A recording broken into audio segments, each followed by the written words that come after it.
Bonsoir, bonsoir, bonjour, c'est RDCONGO BASANGO Télévision. Comme toujours, avant de commencer notre émission, nous disons merci à Dieu. Nous disons merci à nos chers abonnés et téléspectateurs qui nous suivent partout dans le monde et en RDC. Bande Konanga, soyez les bienvenus. À la une, chers téléspectateurs, bande qu'on va parler sur Kenya. Masolo Kouy, Kenya a découvert que bazana ba Colton. Mais ba question za kutuna na mingi. Kala wane bibangete kaka après le ba wuti na RDC.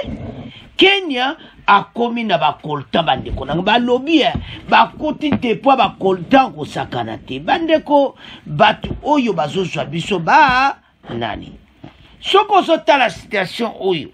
Ozo comprendre que donc moins zati donc bateau yo en tout cas ba kosibiso mingi mais autant to comprendre ba Coltan yango kopima kaka leba wuti na RDC lelo Kenya zo comme peu producteur ba kompe ya ba Coltan donc makambo to zo mona bande ko za som.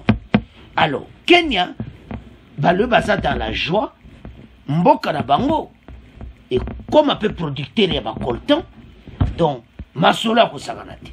Oui, on peut comprendre ba moni quand même o ba Coltan mais on ngana zoko large à déposit ba Coltan. Soki nazo tala yango bande ko ndeko moko expliquer yango. Keza la Rwanda, Uganda pa aloba ko yaza ba miniri ba or e wuta kakako ba pia kana RTC bazana ngoti.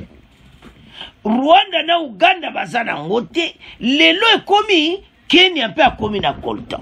Donc soki tozo tala makambo ezo sala mutu pasi donc nazo comprendre ti. Bon soki bande ba lo ba ke ba découvrir ke ba bazana ba Coltan na mboka na ba. Mais oye sono tala bazaki pa na biso.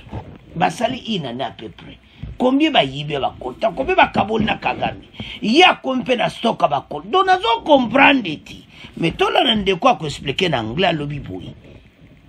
Que Kenya a découvert kazana ba Coltan mais soko tali na bango nyonso producteur a kodeza Congo.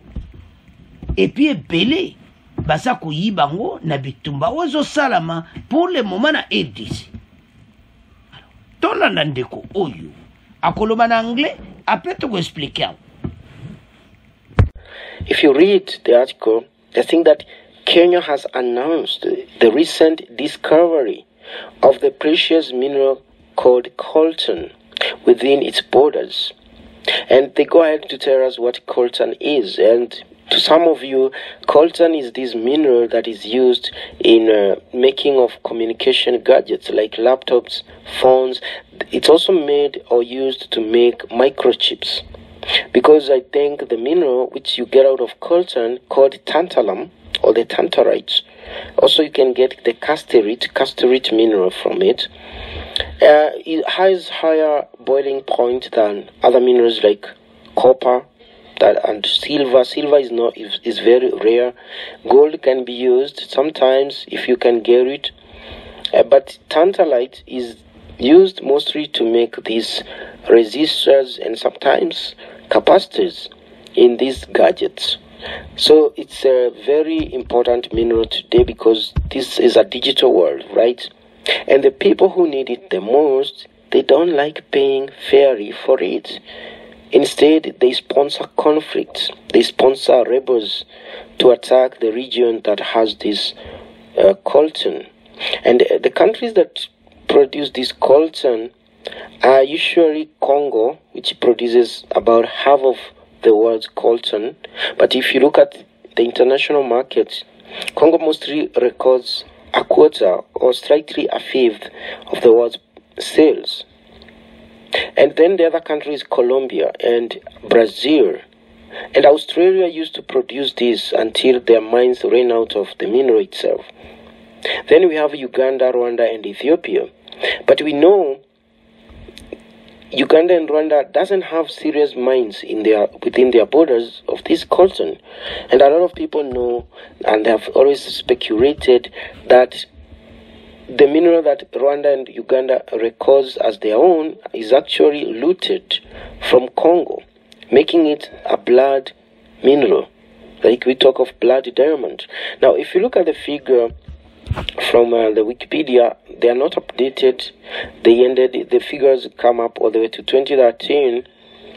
You can see from these figures the percent of global tantalum production. This is when you sell it to the international market.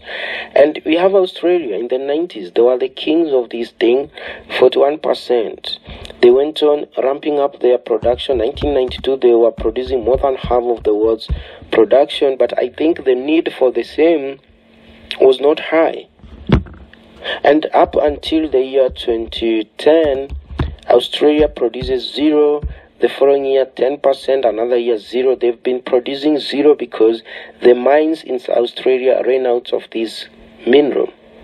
As for Brazil, they have always produced a quarter or a fifth of the same, sometimes even producing half of the world's production. They're very consistent. Canada nowadays produces 1%, sometimes 2%, sometimes 8%. It varies. But then you have Congo producing the same all the way from 1990 up until 2010 when it was invaded by Rwanda, and it stops producing, but Rwanda starts producing a fifth of the world's production. So as you can see from this graph, so that's what I was saying, that some of the minerals coming from this region of Africa are there because of the motivation from conflict. There is a conflict, then a certain country starts looting minerals from a neighboring country. It happens. And that's why now from this article they were saying that it is known as a conflict-linked mineral. In this case they are referring to Congo and the fighting that is taking place there right now.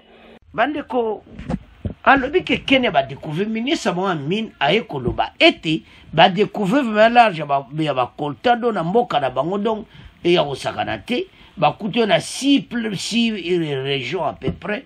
Alors ministre mine na yo moi sur mozom ba eko témoigner. Mais soko sotala lisolo yo bandeko ça vraiment compliqué. Ndeto me ko expliquer makambo ndeko wana lobi na ndebola nini yango.